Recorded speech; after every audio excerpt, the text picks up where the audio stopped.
Oh, crap. My phone wants to update again. It's been wanting to update for the past week. That is and I'm perfect like, no, timing. Later. Perfect timing. Yeah. Don't you love it when that happens? I don't even know how many updates it's been trying to do on me. It's like... I was trying to call the bank the other day, and in the middle of it, my phone decided it was going to tell me to update, and it was like, hey, do you really want to update? And I was like, okay, the bank's not picking up, so I'll just let you update. The bank or the... Then the bank calls me, like, right as I hit the update button. Can I call you back? My phone's updating. Okay. This is the Vince Salerno Podcast, episode 17. On today's episode, we're talking about the Kingsman 2 trailer, the Cars 3 trailer, some release dates from Disney, Narnia, the difference between character development and character study, with special guest Jacob Turner. So, sit back and relax, because the Vince Salerno Podcast starts right now.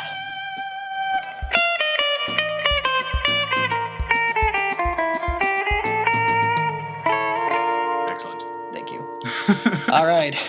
Hey, guys. Welcome to the Vince Salerno Podcast on this, Monday. It's going to be released on Monday. What is Monday? April... I don't think it's April. It's not going to be April. Oh, gosh. Monday's going to be... Monday's going to be May 1st. So on this Monday, May 1st, 2017, I'm your host, Vince Salerno. I'm joined by my special guest today. He's my roommate. Hi. Regrettably so. Nepotism rocks. Nepotism, sure. It's Jacob Turner. So, Jacob, why don't you tell the world a little bit about yourself? Well, I go to the same backwoods California school that Vinny goes to. I've been a writer and for pretty much as long as I can remember. I'm also an aspiring film director. I'm probably not speaking too loud enough. Just shove the microphone in my face. No.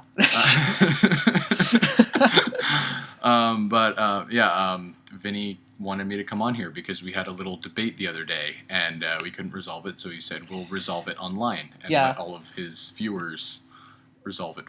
he gave me the topic of the week, basically, when we were discussing things. I'm cool like that. Yeah, so we'll get into that a little later. First, last week we sort of went off track with the basic way of how I do things with just talking about Star Wars Celebration Orlando, which was great. Today we're going to talk about the top 5. We're back at the top 5. So, number 1, there was a trailer released for the first trailer for Kingsman: The Golden Circle, the sequel to Kingsman: The Secret Service. I love the first movie. My friend Jacob Hotovy, who you guys have seen on the show before, he wrote the theme song for the Vince Salerno Podcast. He loves this movie, and we've been talking about the sequel and what that could involve. And seeing this trailer the trailer actually wowed me, because I was expecting the typical action music, and I was expecting cool stuff because it's Kingsman, but I wasn't expecting something as great as what we got. But they blow up the Kingsman headquarters. It's typical sequel stuff. Typical sequel crap. Yeah, I mean, I wasn't expecting to see something like that until we got the third or the last Kingsman movie. But I mean, who knows? Maybe this is the last Kingsman movie. I don't know. But it'll be the first I love movie. Whatever.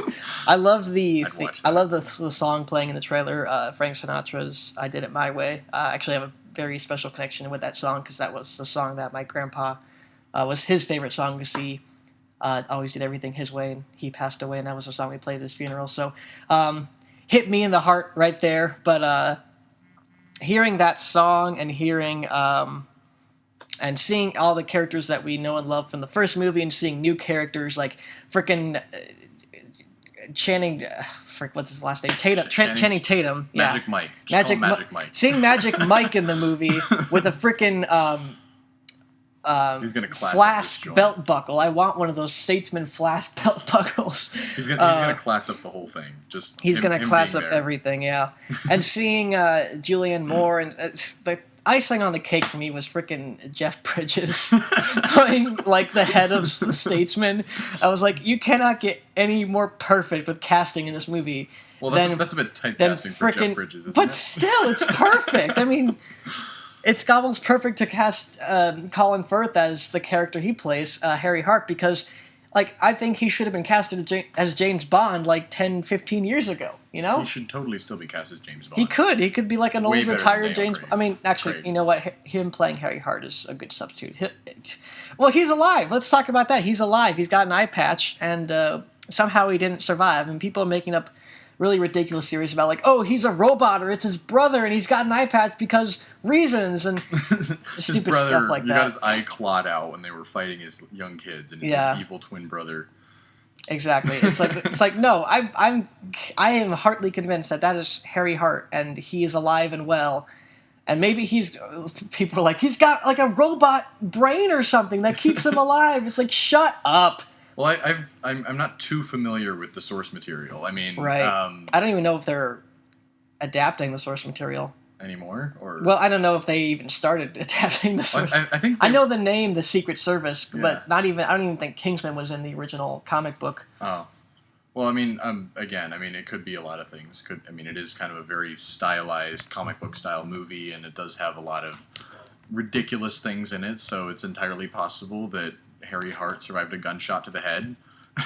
Exactly. I mean, who knows? Who knows? We'll have to watch the movie because that's definitely on my list for this year. Yeah. I mean, yeah, I would not have been excited about this movie if I hadn't seen the first movie. And Jacob Hodeby built it up for me so much that I love the first movie because it's so like meta. And what the hell is my computer doing right now? Trying to do really weird stuff. It's so like meta with its humor, like the conversation Sam Jackson and Colin Firth have about spy movies and him being like serious, and this movie getting back to the fun of those original James Bond films, and it really feels like those original James Bond films cranked up times 10 billion. Because they've got like they're fighting on like these old temples. They're do with a robot. There's people with freaking flask belt buckles and whips and robotic hands, and the villain's Julianne Moore. I mean, how more ridiculous can you get? all before they decided to turn James Bond into the Dark Knight redone. Exactly.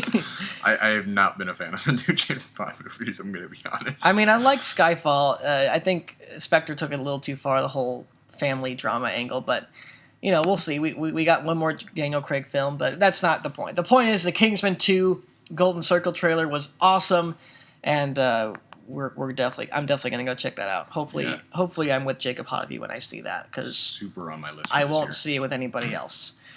All right, number 2 on the list, Star Wars Episode 9 and Indiana Jones 5 have official release dates.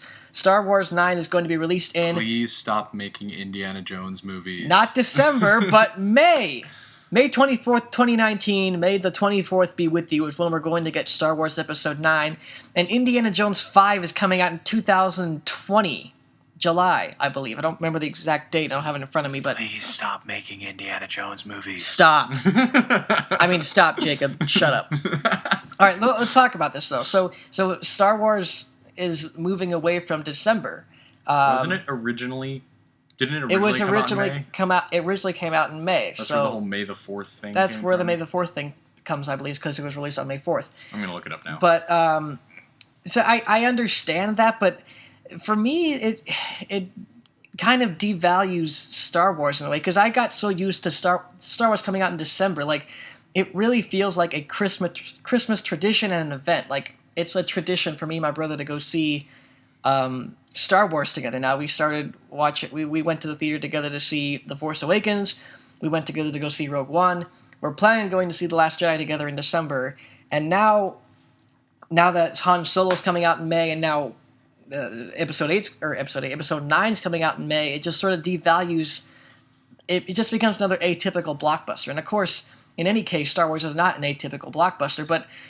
Totally is. I want to see Star Wars back in December. I liked having that Christmas tradition. It really felt like it made Christmas even more of a special time for me, being a hardcore Star Wars fan. Well, I mean, they're with Star Wars though. They're kind of banking on nostalgia. Like, that's about 75% of their whole marketing campaign is like, oh hey, you remember the Star Wars themes, you remember the original Star Wars look, you remember the X-wings and R2D2 and C3PO and Princess Leia and Luke Skywalker and all them. But that's the point, because it's like that's the only way you're going to get people in the theater to watch the movies is because of those. But I mean, I think this is just kind of sort of taking it to the next level, where they just go all the way back to the original roots of it, where it's like it comes out in May and it's made as a summer movie instead of being a December movie, which I mean, it makes sense. I'm not too distressed with this. It makes sense for what they're going for. Yeah, no, I think you're right. It does make sense. I don't think it's going to hurt them in any way. Like, it's still going to it might even make more in the summer. Totally. But there is one mind-blowing thing about this move, though, is that we're going to get a Star Wars movie and an Avengers movie within 1 year apart from each other. Or not 1 year, one month apart from each other, I think, or a couple weeks apart from each other. It's going to be a great month. I'm just going to a minute from each other, a second from each other. No, it's a week, about 2 weeks from each other, I believe. That's going to be quite the weekend. It's going to be a great month for Disney. It's going to be a great month for Disney. I would like to see them move back to December eventually, but if this is, I don't know, maybe they want to stick it in May. It's not going to make a difference any other way, but it's fine. Indiana Jones 5, though, well, it was initially supposed to come out in 2019, but I guess because Steven Spielberg is working so much, he's got like 20 billion projects. Like, I think he announces a new one every day. Go Spielberg. Yeah, exactly. Go Spielberg. But it looks like we're not going to see Indiana Jones again until 2020. And Harrison Ford is still confirmed to come back. And look, I don't care what y'all say. I like Crystal Skull. Is the alien stuff like out there and just out of place? Yes, there's no denying that. But the movie's great. It feels like an Indiana Jones movie. It's all the same stuff we remember from Indiana Jones, except there are aliens in it. If I could take one thing out of it, I'd take out the aliens. It's not a perfect movie, and it in my ranking, it is my least favorite of the four, but not because it's terrible. It's because it's just 3 is so good, 2 is so good, 1 is so good. And Crystal Skull is a very obvious cash grab on nostalgia. No, I don't agree with that. I don't agree with that at all. I don't know. I mean, what do you think? I really wish that they would just stop making Indiana Jones movies. I mean, I remember watching the original ones when I was like 10 years old on vacation with my parents. We had them all on VHS, and they were like, "Hey, let's watch these. You haven't seen these." And so we watched them, and I loved them. And then I heard Crystal Skull was coming out. I didn't actually watch it in the theater, but I mean, it was underwhelming, to say the least. I mean, there's something different about seeing Harrison Ford as an older character, and I mean, honestly, I'm not too beat up about the alien thing either. I mean, it's kind of the logical place that Indiana Jones would go, given that it started off as a big budget B movie. But I mean, it's one of those things where I just get tired of seeing the same names on the marquee at the movie theater every single year, and this is another name that's going to be repeated up there. It's like, okay, Mission Impossible, that's a relatively modern franchise, you can keep making those, and I mean, they're still making money. Fast and Furious, that's a modern franchise, you can keep making those. But I mean, at this point, Star Wars, I think, is for the most part had its run. I'm not complaining that there's still Star Wars movies coming out, because they're a lot of fun. I mean, and seeing all the reboots and remakes of the good 80s action movies like RoboCop and Terminator and whatnot up on the marquee every 2 weeks or every year is just it gets old. I'd like to see more Baby Driver on the marquee. Well, I mean, it's hard to make a good original film, and then when the original films come out, no one sees them. Right. So it's kind of the audience that really needs to make the move to show the world what people want to see, and go see Baby Driver. And people are deciding to see these sequels and reboots, and that's what they're saying to Hollywood. It's like, we want to see more of these. We don't want to see the original stuff. So that's kind of the problem. It's a bad problem. But with Indiana Jones, I think they really want to redeem the franchise for those who hate Crystal Skull. And I think they want to set up more films without Harrison Ford with somebody else playing Indiana Jones. I think is what's going to happen. I swear, if they cast somebody to take on the mantle, like, this is Dakota Smith, and he'll be the next Indiana Jones. Like, screw you. I don't want to see that happen. Chris Pratt as Indiana Jones, do like 5 or 6 or 7 prequels with Chris Pratt, then end it. That's what I'm proposing. They will never end it as long as it makes money. That's how it works. That's true. Money talks. Money talks. All right, next topic on the slate. We got a new trailer for Cars 3. It was really good. Finally, we get to see Lightning McQueen's frickin' face. Although I liked the first 2 teasers for Cars 3, one thing that really after I sat on it for a while, one thing that I just irked me was the fact that we have not seen Lightning McQueen's face. We haven't seen the original characters. We haven't seen Mater. It's like, Mater was in this one. Where the hell are they? Why are they being so coy and just secretive? Do they not have faith in the movie? This trailer comes out and boom, they have a lot of faith in this movie, I think. One thing was clear is that they're going back to the roots of the original Cars, not just by making it about Lightning McQueen, but making it a personal story about his growth as a character, which is what the first film was about. These films are actually Pixar believes this, and I believe this. Disney and Pixar's Cars is the most realistic Pixar movies out there because they're human stories, but they're told through these sentient cars, whatever, and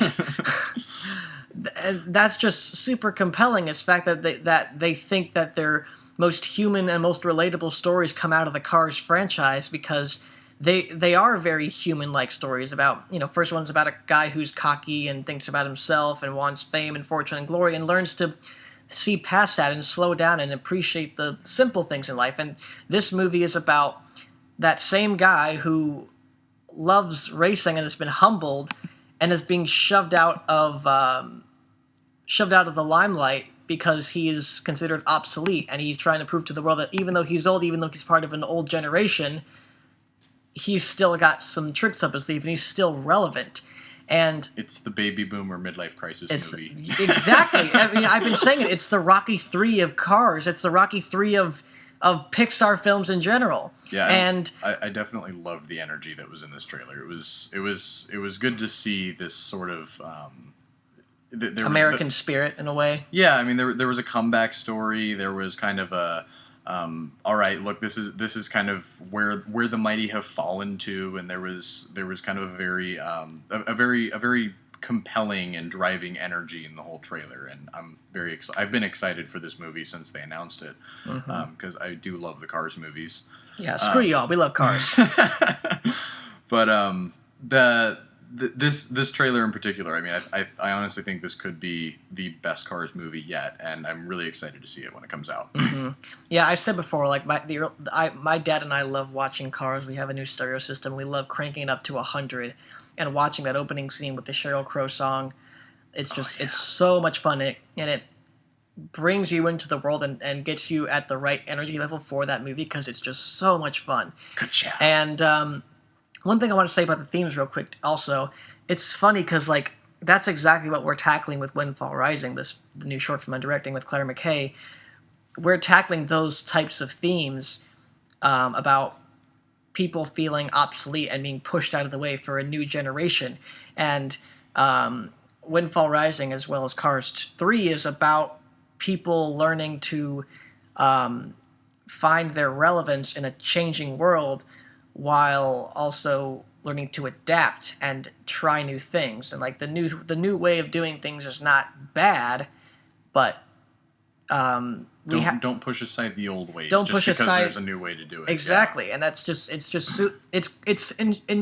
encouraging for me as a director of this film to see those themes still be relevant today. Yeah.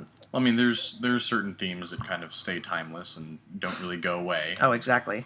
And I mean, definitely. I mean, because as long as the theme is sort of part of the imagination of people, there's going to be something about it that rings true. And as long as there's something about it that rings true, then there's going to be something about it that's going to stick around. Because I mean, if you crack open the Bible and you go look at Proverbs or something, you're going to find stuff in there that's just like, oh wow, that's actually really relatable. And this was written 2,000, 3,000 years ago.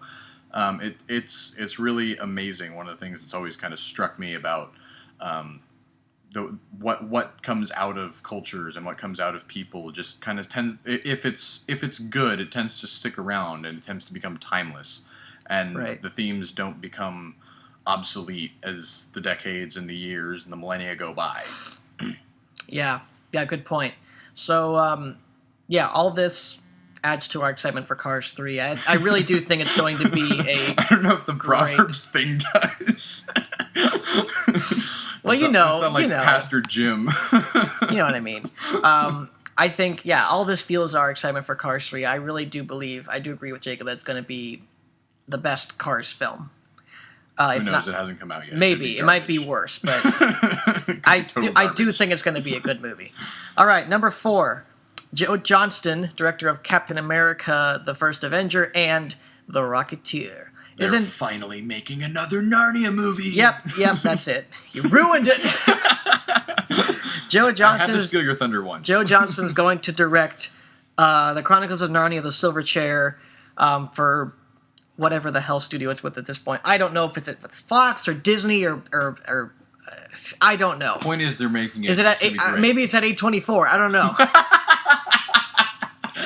That'd be a really creepy version of Narnia, all indie-like and Narnia meets that new the ghost story. Narnia movie. meets Moonlight. Anyways, look, being a big fan of Captain. Which one should we be worried about, Aslan or the kids? Oh gosh, I don't know. Both probably. Okay, so being a big fan of Captain America, this is obviously great news. He did it. Joe Johnston is like legendary. I mean, he also directed Jurassic Park 3, although that's not the best of the 3, but or the 4, I guess now. But I like Jurassic Park 3. I like what they did with it. It's not a great movie. I love The Rocketeer, even though it's got its own issues as well. That's a lot of fun. Captain America: The First Avenger brought all those elements that he brought to those films, and I think that's the one film of his that I really enjoy is The First Avenger. And if he brings that same respect to the lore that he brought to Captain America, to Narnia, I think it's gonna be great. Yeah, no, I'm really excited that they're finally making The Silver Chair, because out of all the Narnia books, my 2 favorites are The Horse and His Boy and then The Silver Chair. And I was kind of disappointed that they didn't get to The Silver Chair or The Horse and His Boy, but now that they're actually making one of them, I'm really excited. And I do like Joe Johnston's work. I'm not terribly familiar with him. The only movies of his that I've seen are Jurassic Park 3, The Rocketeer, and Captain America, which is what all I've seen too. Yeah, but I mean, he's got kind of a very fun sort of style to it. I mean, he knows how to do period pieces. Yeah, and I mean, given that Narnia does technically take place in the 20th century, around the same time as Captain America and the Rocketeer, I'm very excited to see kind of what he does, at least with that part of the story. And then, of course, there's sort of the more Arthurian legend qualities to Narnia, which can definitely be a lot of fun if treated properly. And I'm very intrigued to see what goes down with this movie. Yeah. So, do you think they're gonna? I mean, this is said to be like a reimagining. Do you think they're gonna bring back some of do you think they're going to recast some of the original characters, or are they going to bring back? Are they going to bring in new characters? Well, so I know because isn't the Silver Chair focused on Eustace? Yeah, so it's Eustace and Jill Pole in the Silver Chair, and pretty much the only other characters that come from the other books that are in it are Jadis, the White Queen. I think she's green in this one. She's like the Queen of the Underworld or something. And then Aslan, obviously. And I mean, it's a bummer, but they're probably going to have to recast Eustace, which is a real shame because I loved the Will Poulter. Was great. Will Poulter was amazing. I'm definitely intrigued to see who they'll cast as Jill Pole. Because Jill Pole is one of my favorite characters from Narnia.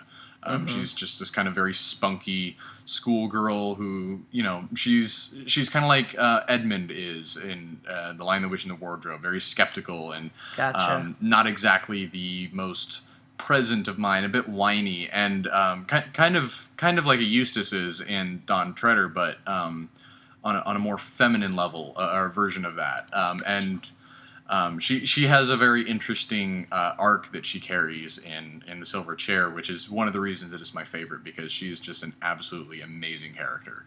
And I'm very, very excited to see what they do with her in this movie. Yeah, oh my gosh. Who are they gonna get to? Who are they gonna get to voice Aslan? Liam Neeson. How do you recast Liam Neeson? You gotta get Liam Neeson back. At least Liam Neeson, if no one else. Well, if they can't get Liam Neeson back, I do think that they should definitely try to get Charles Dance to do it. Because that would be cool. That would be really awesome. He's got I'd be up for Charles Dance. Yeah, very gravelly, sort of majestic voice. He starts to talk in a movie and people tend to listen. Yeah. He plays Tywin Lannister in Game of Thrones. A very powerful presence on screen. I think he's best known for his role in Ghostbusters as the professor at Princeton. Oh my god, I totally forgot he was in that. Yes, very, very classic role of his. I think he also won an Academy Award for it. Wait, really? No, it's freaking Ghostbusters. Are you kidding me? I mean, I like the movie, but even I recognize that there is some... Hey, there could be good acting in a movie like Ghostbusters. Let's be honest, he was great. It's just the fact that he was in the movie that was overall not so great. And, don't get me started on Ghostbusters. It seems like every time I talk about something related to Ghostbusters, I'll go on a tangent. So let's just stop right now. You're talking about the new one, not the new one. Yeah. Okay, what did you think I was talking about? No wonder I forgot he was in it. Oh my gosh, yeah. What about a totally different career, I think. Go away, Melissa McCarthy. He was going to be Walter Peck. Anyways, Joe Johnston directing Narnia, The Silver Chair. Computer, I swear. I'm sorry, guys. My computer keeps asking me to do things, and I don't want to. So that's why you keep hearing me click. I'm going to stop clicking, I hope. It's having some technical difficulties. It's okay. But yeah, Joe Johnston, great director. Everything looks great. The fact that we have a director now, I think things are going to move forward a lot faster. So hopefully we hear more news about casting in the next couple months and about a release date and all that stuff. Actually, I'm really interested to hear what Maria Andres has to say about this. I'll have to get her on the show and ask her, because she has a really cool story about Voyage of the Dawn Treader. She has a really great connection with that movie, so I'll have to get her on the show and talk about that. Okay, number 5. David Fincher will direct World War Z 2. I reported on this a couple months ago. I don't remember what episode specifically, but I remember reporting on the fact that freaking David Fincher might direct World War Z 2, and I remember being kind of excited because it's freaking David Fincher. He's one of my favorite films is Gone Girl, and he did a phenomenal job with that. He does a phenomenal job with every film he does, like The Social Network, Fight Club, House of Cards. I think if you had any doubts about David Fincher's abilities as a filmmaker, the fact that The Social Network exists and it's a really enthralling and fun movie to watch is proof that you should definitely trust him with pretty much anything he touches. I mean, a movie about Facebook is cool. He's come a long way since... Yeah, exactly. He made a movie about Facebook really compelling and awesome. He's come a long way since Alien 3, which was... I've seen the behind-the-scenes movie about the making of that movie. And wait, there's a behind-the-scenes movie about the making of Alien 3? It's like a documentary. But yeah, that's cool. He was put in a bad situation and he didn't really get to do what he wanted. But he's come a long way, and he definitely deserves to. He's at a point where he can choose whatever the hell he wants. Yeah, he's at the height of his powers. Exactly, and if you had any doubt about a World War Z 2, you should remove all doubt right now, because David Fincher's in the house. I remember liking World War Z. I remember not being like, oh my gosh, this is amazing. But I remember watching it and be like, okay, I'll see a sequel. If it elevates the story. And I was very disappointed with World War Z because I'm a huge fan of the book. The book is one of those very interesting and unique sort of narrative experiments where it takes a very global event and it tells you essentially the whole chronological story of it, but through these sort of vignettes where it's like it'll tell you it'll tell you the story of one particular person's experience within this huge zombie apocalypse. And it's done in this sort of interview style where essentially the main character is almost non-present in the story. He's basically the narrator. He goes and he interviews all these people, and these people tell him their stories of the zombie apocalypse. And it's a huge story. I mean, the book goes from the west coast of the United States to Australia to under the deep blue sea to the to the top of the Himalayas to outer space. I mean, it goes everywhere, and it really is something else when it comes to storytelling, and it's compelling. And even though you don't spend a whole lot of time with the characters, it seems like World War Z is like a nugget of what you just described. The movie. Yeah, no, I mean the movie. Like when I heard they were making a World War Z movie, I had actually just finished reading the book, and I was like, how the hell are they going to adapt this? Because it is so big. I mean, there's so many just massive ideas and stories that you could basically make a movie out of every single chapter of that book. That's how dense the book is. And when the movie came out, I mean, there was definitely some exploration of a couple of the ideas in the book, but it was really to a very minimal degree. I mean, there was a couple things that were mentioned in passing in the book that made it into the movie, and that was basically sort of the extent of it. I mean, the rest of it, they sort of just took the setting and then put Brad Pitt in the movie and made a movie.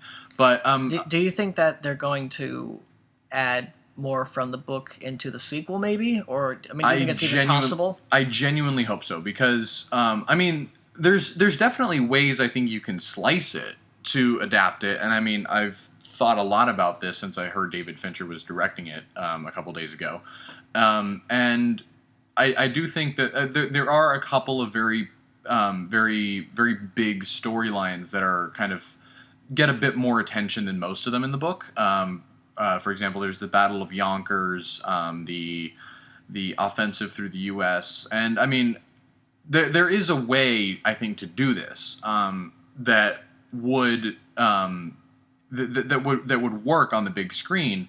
I'm just looking forward to see what David Fincher does, because I mean, the guy is brilliant, and absolutely. I mean, if he can do with World War Z what he's done with so many other frankly difficult to adapt concepts. I mean, if you can make The Social Network a good movie, I'm sure you can make World War Z a good movie. Yeah, it's interesting because Brad Pitt's been wanting to do this for a long time, and I don't know, I think World War Z is starting to become like an Avatar situation where it's like the longer you wait, the less relevant it feels. And I think this is the fact that they have a director that they're settling on right now is like they better get into production tomorrow, because I don't want it to be like Avatar, where it's like we're coming out with a sequel in 2020 and I don't give a fart in hell. Seriously, I could care less about Avatar coming out in 2020. I'll get excited when I see the first second of footage.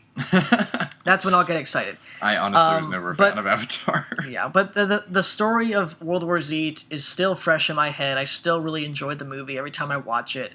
And I hope that they can, like, they made a big gamble by deciding to reshoot the movie last minute, reshoot the ending so they could leave it open for a sequel.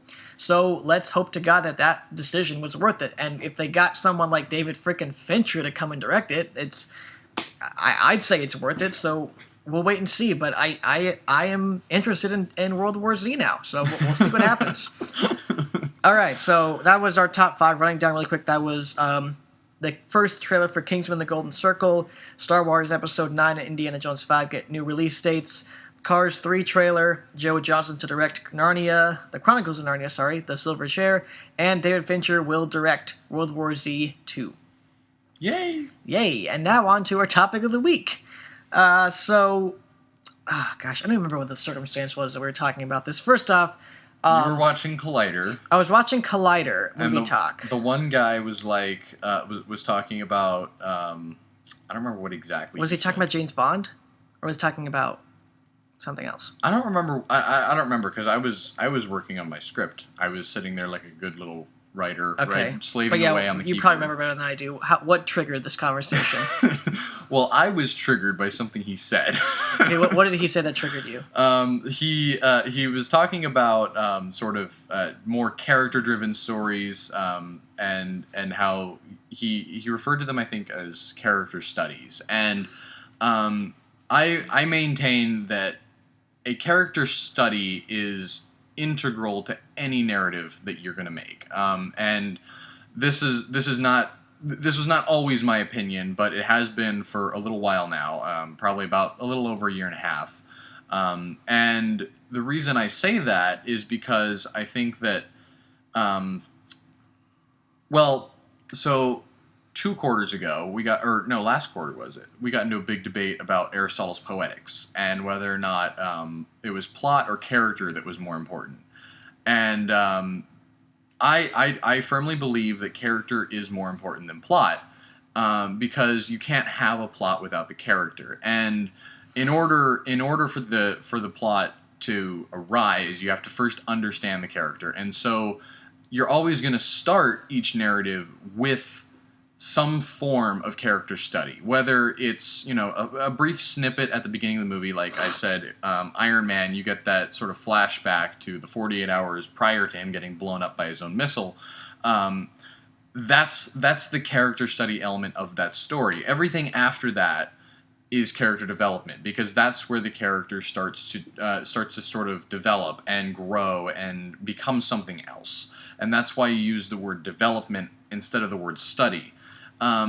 So there can't be. I don't think you can specifically say that there is some movies that are character study and there are some movies that are just movies, or plot-driven movies, because every plot is going to have that study, the study of at least one of their characters in it in some capacity. Whether or not that maintains throughout the entire movie is a different matter altogether, but there is sort of a fine line where once you cross it, you're no longer in the realm of character study, you're in the realm of character development. And to me, what character development's always meant is the character's developing into something else, and they're growing. It's kind of like if you take a flower and you're gonna plant it in the ground, and it's going to develop and grow into a bush, a big rose bush, or something like that. Whereas if you're just gonna study the flower's not gonna change. You're just gonna look at it very closely, take some pictures, observe all the little minutia and quirks of that particular flower, and then make some notes on it and sort of move on, and the flower is gonna stay the same. But developing is something entirely different, and it involves a metamorphosis in the character. I disagree. Well, that's why we're here, isn't it? So yeah, basically what Jacob's saying is that every movie is a character study, and I disagreed with that. In a capacity, well, every movie is a character. Let me So my thought on the matter is that there is a distinct difference between a character study and character development. For me, character development is found in every movie, however small, whether it's a plot-driven movie or a character-driven movie. I don't know if it's in Tommy Wiseau's The Room. I don't think so either. I haven't even seen the movie, and I can't argue with that. Oh, hi, Mark. Oh, hi, Mark. It's not true. I did not kill her. I did not. So what's new with you? How's your sex life? That's a common question you ask in just a very casual manner. You are tearing me apart, Lisa. Okay, we'll save the room for another time. So, no, what I believe character development to be is just the basic development of a character, getting to know them, and then also having them progress throughout the movie. Like once a good character development is like Star-Lord, for example. Since my mind's on Guardians of the Galaxy at the moment, he's I'm sure you can. He listens to music that's kind of his quirk. He's got this tape from the 80s that he just listens to nonstop. He's quirky. He's sort of a numbskull if you think about it. He's not exactly it's not exactly a brains over bronze situation. He's definitely more bronze than brains, but he's clever. He's witty. Or think of a character like Logan. He's got a lot of weight on his shoulders. He's his quirk is he likes to drink a lot and swear a lot and smoke cigars. But Does that qualify as a quirk? He tells everybody to F off because he just doesn't give a crap about anybody. He wants to be left alone because he's got so many problems he's trying to deal with. Those are that's character development for me. For me, and a character study is going back to Logan, the actual movie Logan, not the character. That is a hardcore character study because you're for the first time really in the entire X-Men franchise, you're getting a glimpse at like who Logan really is. Like this film encompasses who that character is and why he feels the way he feels about the world, why he's so broken, why he's so hurt, and why he always comes back to save the day even though he doesn't want to, because he's got a heart of gold deep down in that dingy, messed up, dying body of his and Logan. That's a character study for me. When the movie is solely about a character and following his journey, that's a character study. Like Iron Man, the first Iron Man is a character study. The second Iron Man is a character study. The third Iron Man, those three are character studies because they're about Tony Stark and him becoming more than just a man, more than just Tony Stark and becoming Iron Man. And then the third film is about him trying to prove to himself that he can be Iron Man without just the suits. Like the suits do not just make him. He is his own man outside of the suits. That's why I adore those three films, because they're character studies. The Captain America films, besides Civil War, are character studies because they're about Captain America. The first one's about Captain America trying to prove to the world that he can be the hero everybody says he can't be. Second film is about his world coming under attack and everybody he loves and trusts trying to hurt him and kill him, and him trying to come to terms with that. That's a very character-driven movie, albeit the action doesn't really take place until Hydra's revealed. Spoilers, but everything is fueled by what he does and what he says, what he thinks. We're following his story. Everything's told from his point of view. So, for me, the difference between character study and character development is character study is a type of movie.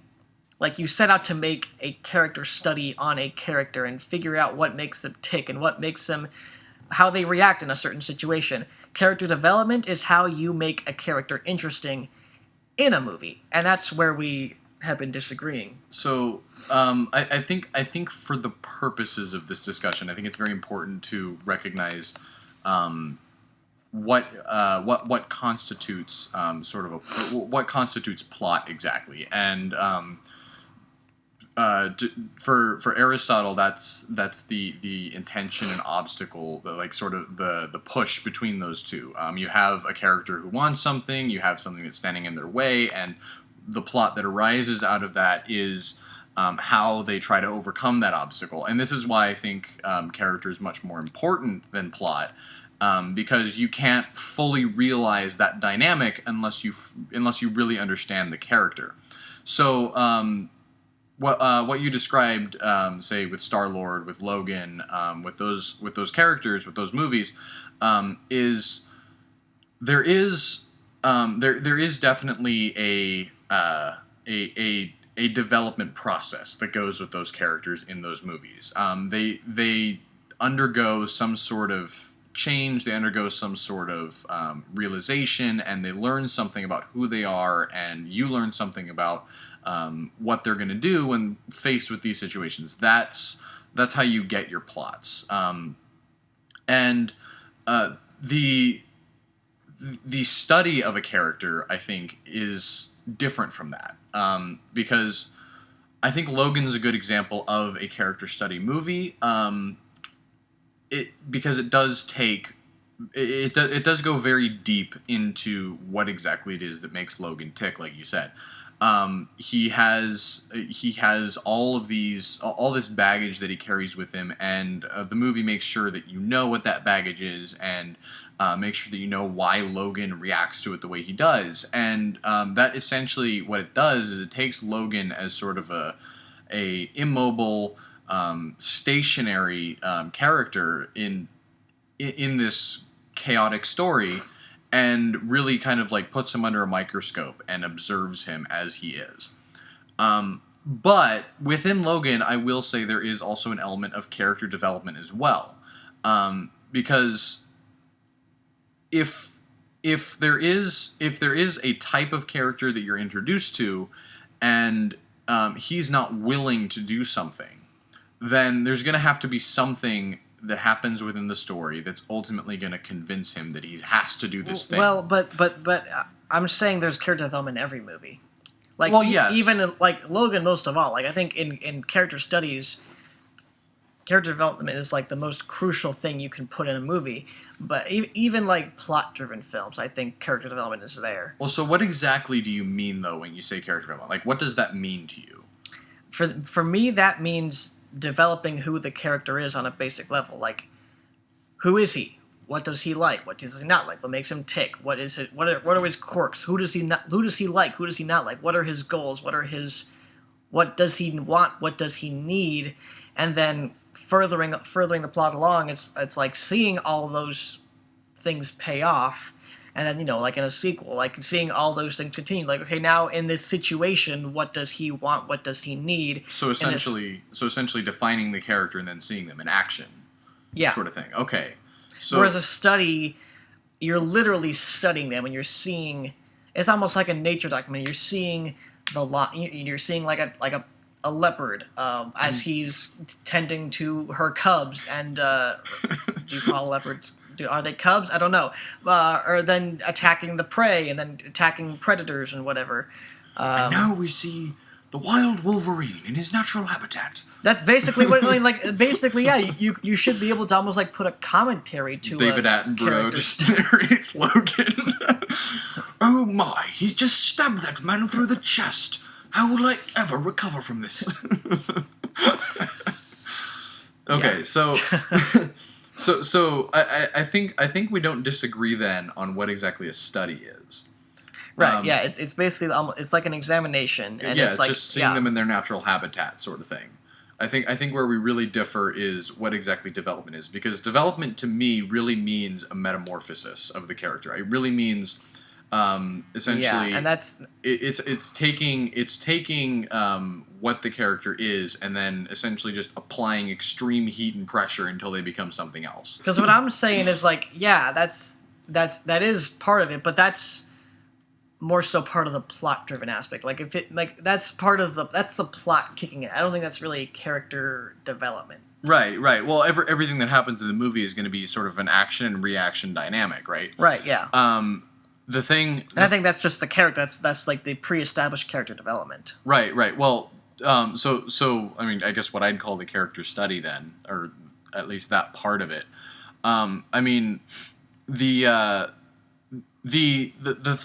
thing about this that I guess the thing about character development to me, I think the reason why I separate it from character study in that way is because the way I understand the way that I understand stories and the way that I sort of go about them when I tell them is I don't really want to know the plot of the story that I'm writing until I know who the characters are, right?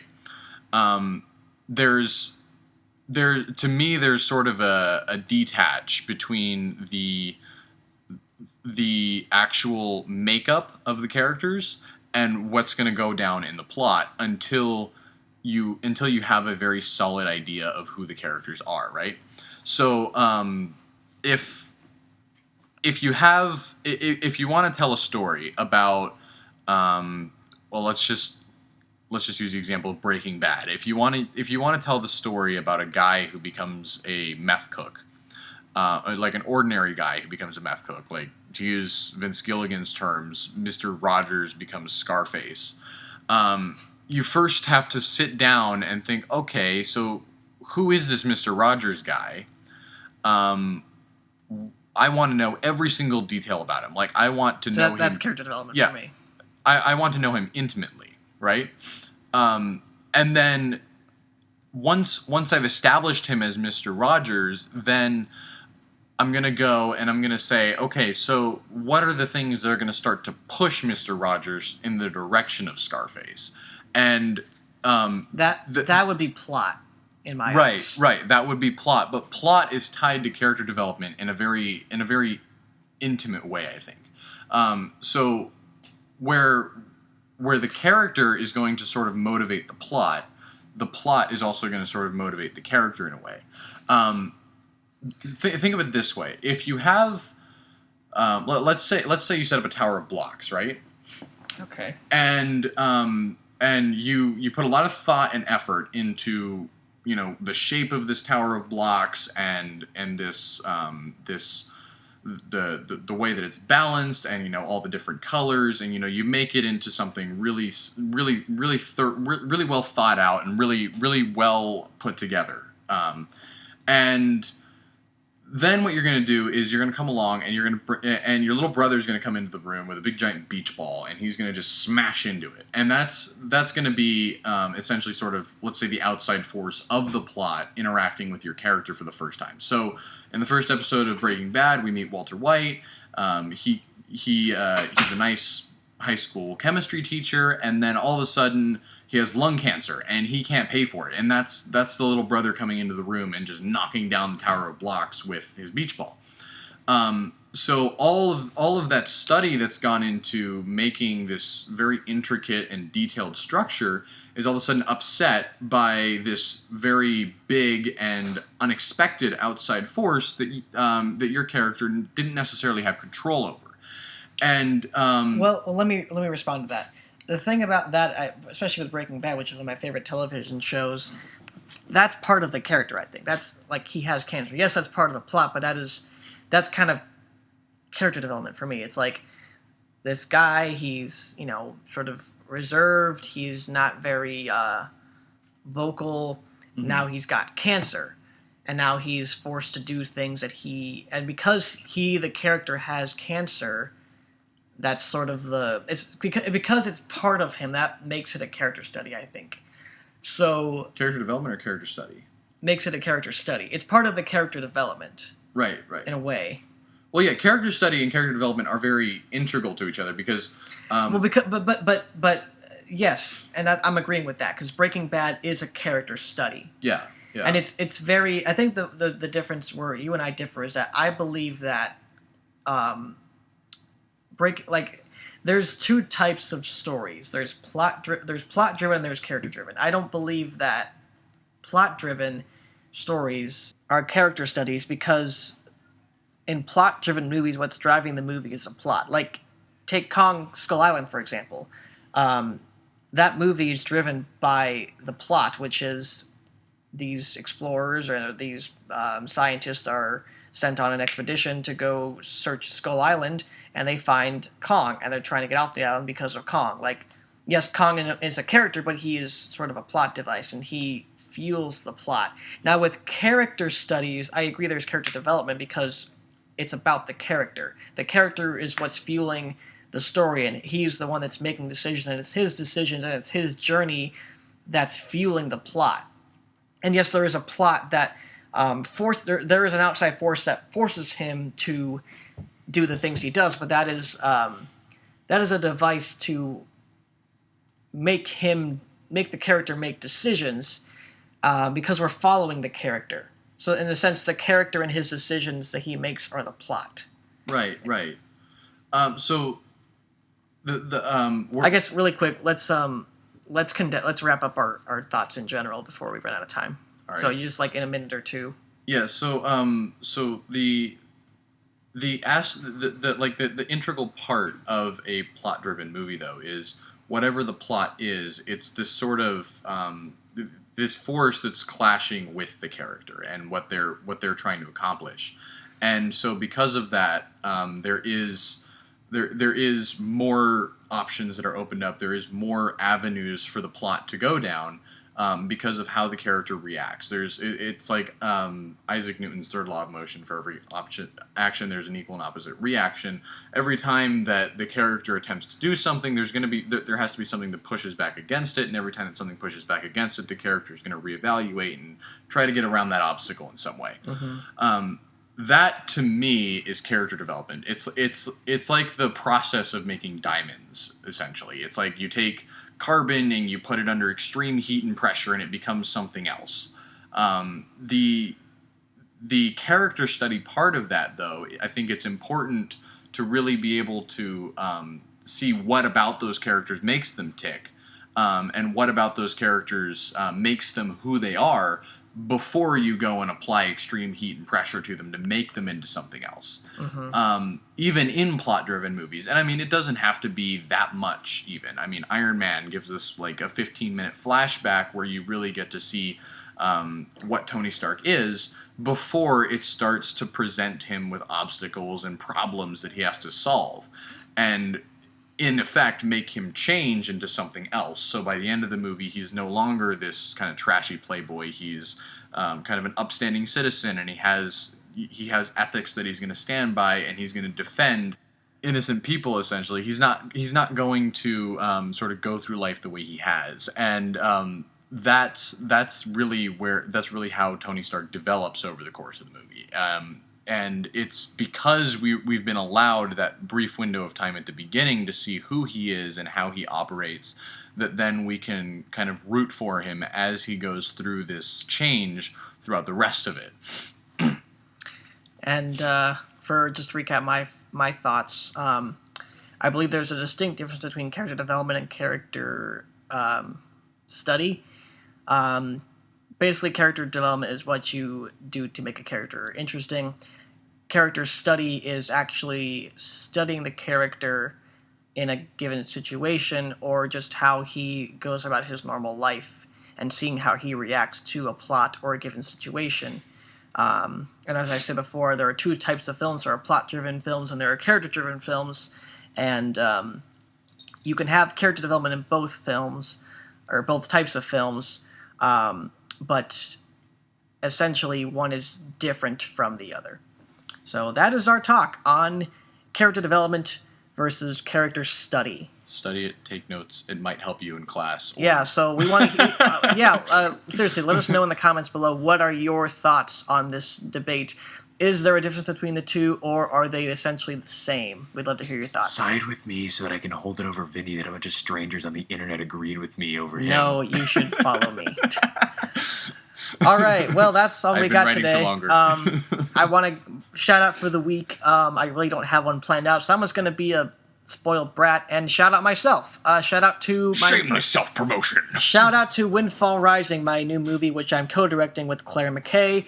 Things have been going really well. We got a new piece of concept art out that you guys can check out on our Facebook page. We're going to have a lot of promos coming out. We're filming in June. Like I said, the themes in this film are very similar to Cars 3, with themes about people trying to redeem relevance in the world, who are trapped in the old way of doing things or trying to adapt to a new way of doing things. Those themes are very much present in Windfall Rising, as in Cars 3, which is part of the reason why it's so exciting to direct a Pixar-inspired short film. It looks really cool. You should totally support it. Thank you. So shout out to Windfall Rising. Check out our Indiegogo. Check out our Facebook page for more ways to donate to our film. We're already doing really great on funds, but we could always use more help. We'd love to have you guys come on this journey with us. Be a part of Windfall Rising. If you donate, you are directly a part of the movie. You are helping make this a reality. So I'll put the links in the bio and the description and whatever else. For just $5, you can feed this poor, hungry filmmaker. All he wants to do money's not going to me. All he wants to do is make a movie. Okay, shut up. All right, well, that's all we got for you guys. Thanks for watching this episode of the Vince Salerno Podcast. Hope you enjoyed it. If you did, hit that like button down below and subscribe to my YouTube channel. We can check out my short films, trailer reactions, and more episodes of the Vince Salerno Podcast. Jacob, thank you for being on the show. Thanks for having me. Where can the kids find you online? If they want to hear your insight. You can, well, if you want to hear my insight, probably nowhere, because I don't really have a place to do that. I might start doing a sort of a vlog thing where I talk about this sort of thing on my YouTube channel, which is Handcrafted Pictures, and that's pretty much the only place you can find me. I'll link all that in the description, and I'll let you guys know about Jacob's blog. You should get a Twitter. I do have a Twitter, but I only ever post the videos that I make for class. Okay, well, what's your Twitter? It's at Handcrafted Pics, I think. Okay. I think I have to check. All right. Well, regardless of what it is, I'll put it in the description.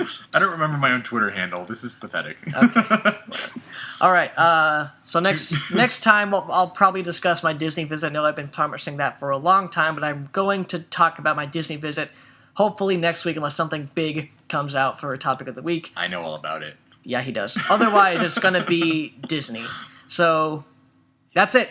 Have a great week. All right, guys. Thanks for watching. Have a great week. Since it's now Monday, not the weekend. Have a great week. God bless and peace out. Don't worry, Monday's over. You'll be fine. No, it's not. It's over. It's over. Hopefully, when you're listening to this, it's like ending. It's Monday. When are you gonna upload this? Monday. When on Monday? If you say Monday morning, you're a monster. Yep, Monday morning. All right, everybody. Good luck with your Monday. Bye.